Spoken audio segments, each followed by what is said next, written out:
नमस्कार दोस्तों, स्वागत है आपका हमारे YouTube चैनल पर। आज हम बात करने वाले एक ऐसे आयुर्वेदिक पौधे के बारे में जो स्वाद में मीठा होता है लेकिन सेहत का खजाना होता है उसमें।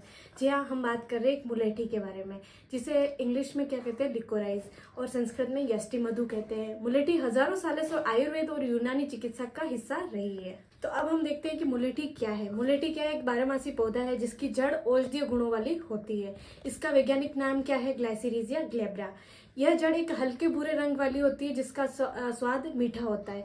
इसमें पाया जाने वाला ग्लाइसिरिजिन नामक तत्व इसे औषधीय गुण प्रदान करता है। तो अब हम देखते हैं कि आयुर्वेद की दृष्टि से मुलेठी क्या है। आयुर्वेद में मुलेठी को यष्टि मधु कहा गया है। यह त्रिदोष नाशक है, यानी वात, पित्त और कफ में काम आती है। इसका रस थोड़ा मीठा होता है। यह विशेषकर गले, पेट और फेफड़ों के रोग में उपयोगी है। तो अब हम देखते हैं कि मुलेठी के क्या क्या औषधीय गुण हैं। पहले इसमें एंटी इन्फ्लामेटरी होता है गुण, जो कि क्या करते हैं, सूजन को कम करने का काम करती है। ये इसमें एंटी माइक्रोबियल गुण होता है जो कि जीवाणु को और विषाणु से हमें बचाता है। इसमें एंटीऑक्सीडेंट भी होता है जो कि शरीर को फ्री रेडिकल से बचाता है। ये एक एक्सपेक्टोरेंट की तरह भी काम करता है जो बलगम निकालने में सहायक होता है।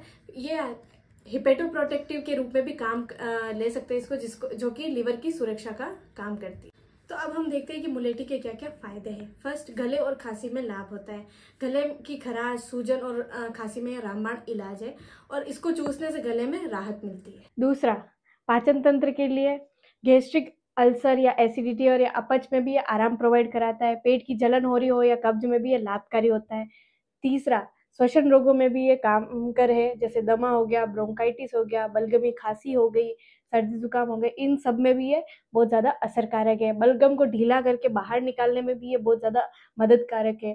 चौथा, लीवर और किडनी में भी ये स्वास्थ्य को प्रोवाइड कराता है, जैसे लीवर को टॉक्सिन से बचाती है। हेपेटाइटिस में भी ये सहायता प्रदान करती है। पांचवा, हृदय के लिए भी ये बहुत ज़्यादा लाभकारी है, जिसमें जैसे रक्तचाप मतलब जैसे ब्लड प्रेशर को संतुलित करने में भी ये बहुत ज़्यादा हेल्पफुल है। अगर इसका ज़्यादा सेवन कर लिया तो भी ये बहुत हानिकारक है, क्योंकि इससे बीपी बढ़ सकती है। कोलेस्ट्रॉल कम करने में भी ये बहुत ज़्यादा हेल्पफुल है। अब छठा, त्वचा रोगों में किस तरीके से काम आएगा? ये एक्ने हो गए, दाग धब्बे हो गए, एलर्जी में ये बहुत ज़्यादा उपयोगी है। बाहरी मतलब लेप लगाने के लिए भी इसका पाउडर बना के इसका लेप लगाने में भी ये लाभकारी है। सातवां, मानसिक स्वास्थ्य मतलब मेंटल हेल्थ के लिए ये तनाव और थकान को कम करता है और स्मरण शक्ति मतलब ये याद करने की शक्ति को बढ़ाता है और एकाग्रता भी ये बढ़ाता है। तो अब हम देखेंगे कि मुलेठी का हम उपयोग कैसे कर सकते हैं। फर्स्ट, मुलेठी का हम चूर्ण बना के मतलब उसका पाउडर बना के भी हम इसको यूज़ कर सकते हैं। 2 से 3 ग्राम हम गुनगुने पानी के साथ या शहद के साथ हम इसको ले सकते हैं। दूसरा, मुलेठी की चाय बना के गर्म पानी में इसको उबाल के भी इसको हम ले सकते हैं। तीसरा, मुलेठी का काढ़ा बना के अदरक, तुलसी, दालचीनी के साथ हम इसको काढ़ा बना के भी हम इसको ले सकते हैं। चौथा, मुलेठी का पेस्ट बना के त्वचा रोगों के लिए या मुंह के छालों के लिए हम इसको यूज़ कर सकते हैं। पांचवा, मुलेठी की गोली या टेबलेट जो कि आजकल बाजार में बहुत ज़्यादा मिलती है, इसको हम डायरेक्टली यूज़ कर सकते हैं लेके। तो अब हम देखते हैं मुलेठी के क्या क्या नुकसान हैं और हमें क्या क्या सावधानियां बरतनी चाहिए। लंबे समय से अगर ज़्यादा हम इसका यूज़ कर रहे हैं तो इससे क्या हो सकता है, अपनी बीपी बढ़ सकती है। और ज़्यादा से ज़रूरत से ज़्यादा अगर इसका यूज़ करेंगे तो हमारे क्या हो गया, अपने बॉडी के अंदर वाटर रिटेंशन की समस्या स्टार्ट हो जाएगी। गर्भवती और हाई बीपी वाले पेशेंट को डॉक्टर की सलाह के बिना इसको नहीं लेना चाहिए।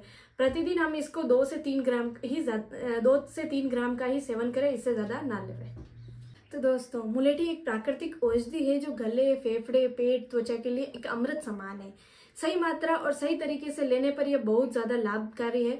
लेकिन याद रखें, आयुर्वेद क्या कहता है कि अति सर्वत्र वर्ज्यते, मतलब यानी अति हर चीज की बुरी है, भली चाहे वो किसी भी चीज की हो। उम्मीद है आज की ये जानकारी आपको बहुत अच्छी लगी होगी। अगर वीडियो अच्छा लगा हो तो लाइक और शेयर करें और चैनल को सब्सक्राइब करना ना भूलें। जल्द ही मिलते हैं एक नए वीडियो के साथ।